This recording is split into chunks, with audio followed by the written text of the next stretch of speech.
Hi, my name's Emer and I'm striving for self-sufficiency.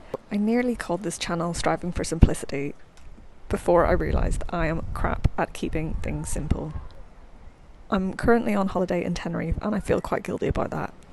I abandoned the garden and left all the plants out to survive for themselves, so I really hope that it has rained while we've been away. Apart from the tomatoes, which I have left with my mum-in-law, so bless her, she is looking after those at the minute. I feel like I need to justify this holiday because it is a total luxury to go on a foreign holiday in our current climate. Pre-COVID, I didn't really want to fly as much for environmental reasons, but since then, I've just been a bit selfish, to be honest. The other part of me just thinks, let's enjoy luxuries like this for as long as we can. We don't know what the future holds. Life could look really different in a few years' time. Whilst we're in peace times, in the UK anyway, I just thought I should grab this break. Really, the holiday is less for me and more for my partner. I took a career break last year and he supported me through that. I do have a little bit of property income. I ditched my last job working for government and decided to not return after the career break, but instead to just get something local, part-time, much less hours, that just suited me a little bit better. I've got two very part-time admin jobs. We set up our IT consultancy business last year. I will note he's the IT consultant and I support in the background. So my partner works really hard. He doesn't stop. He works part-time with an employer. He works part-time on our joint business. He's been so supportive, especially over the last 12 months or so. He deserved this. We are both really awful at relaxing. We don't know how. If we had a week off work and stayed at home, we would just do other types of work. I've seen the saying, create a life that you don't need a holiday from. It's not quite there yet. This year, I ended my career break early. Another example of me not being very good at taking time out. I set myself far too many goals and keep myself really busy, whether it's in the garden, in the gym, in the home. And I think it is important to take time out, to rest. So that's what we've done. We've got 9 days in Tenerife. We fly home tomorrow. But we've used this time to do more gentle exercise. I've only been to the gym twice since I've been here.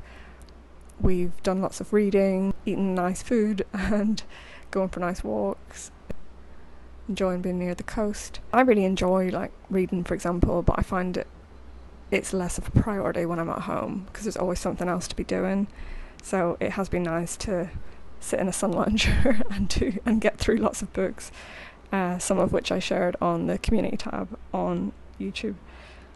This holiday was also purposely planned for June because I plan my competitions well in advance. So when I'm on a lean down for a competition, it's quite time consuming, it's very restrictive in terms of food, and when I'm on holiday I like to eat. So my very understanding partner said, yeah, that was fine, we could holiday in June so that I could compete at the end of the year, fingers crossed, if it goes to plan. So back to being rubbish at relaxing. At home, my daily schedule is dictated by a whiteboard plan. I write this up every Sunday evening. I know exactly what I'm supposed to be doing every day of the week. It doesn't always go to plan, but I see it as like a loose to-do list, and it keeps me sort of semi on track, so I can sort of juggle appointments and different things. So as mentioned, I juggle 2 part-time jobs. I do the admin, marketing and networking for our business. I work in the garden, I work on this YouTube channel, and then I also train for bikini bodybuilding competitions. So life is busy and complicated because I make it that way. I don't know how to relax. I don't know how to keep things simple. I think I should have learned a bit more from lockdown because it taught us to, live with less, live without the busyness and the appointments. And I know it's really wrong to wish for that to come back, but it does cross my mind every now and again. Obviously I don't want any of the sickness and disruption, but just to have some sort of time out, permission to have time out from the busy schedule of life. Yeah, I do sometimes miss those days.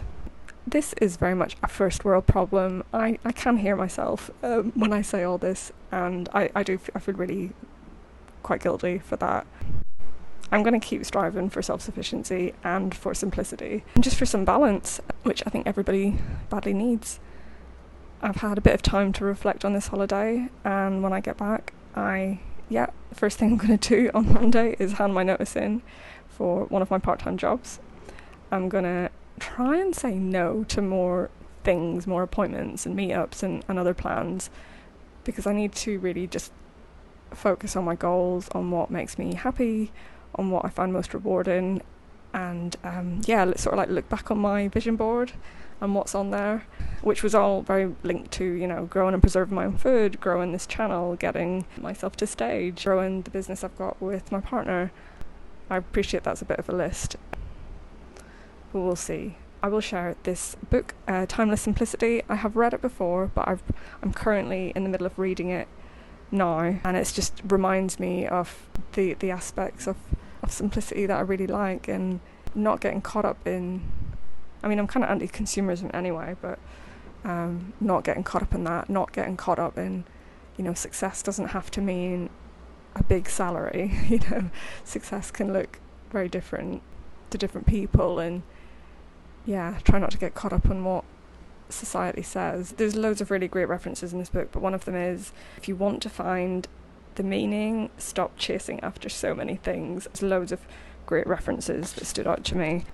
One of them was about holidays as well, which I thought was interesting. The increase in leisure has altered our world. For the majority, holidays are no longer merely a luxury, but essential. I think quite a few viewers and subscribers are striving for a simpler life, finding joy in being in the garden, being in nature, appreciating the simple things in life. I think as I've got older and over the last few years, even pre-COVID, I've just been edging towards simplicity and edging towards just having less. I feel like I'm a totally different person. I'm sure how I was maybe 10 years ago. I don't go shopping as a hobby. I try not to spend my money on rubbish. I buy myself very few new clothes. It's always like something for the garden or you know, something for the preps. I don't enjoy being in like really busy, crowded spaces anymore. I'm not really a fan of being in any sort of like noisy environments. I want like the peace and quiet of the countryside and of the garden. I've just noticed a shift, and I think it was interesting. I mean, I'm still halfway through, but reading this Timeless Simplicity book, you know, I first got it, I can't remember, maybe 4 or 5 years ago, when I was working full time and I was living in the city. And it's just funny how this book still speaks to me now, where I'm edging closer to like where I want to be, which is, you know, in the garden, you know, cooking more and just doing more for ourselves. It's a tricky one, because there's still there's so many divisions, and I get burnt out, and then I feel like I need a holiday. But hopefully we'll get closer to true simplicity, maybe, if such a thing exists. It's tricky when you need to earn money to pay the bills and the mortgage. I don't know if anyone feels the same way, or if you've been in this position where you're at a halfway point between getting to where you want. But if you've got any advice or words of encouragement, I would appreciate that. Thank you so much for watching, and I will see you in the next one.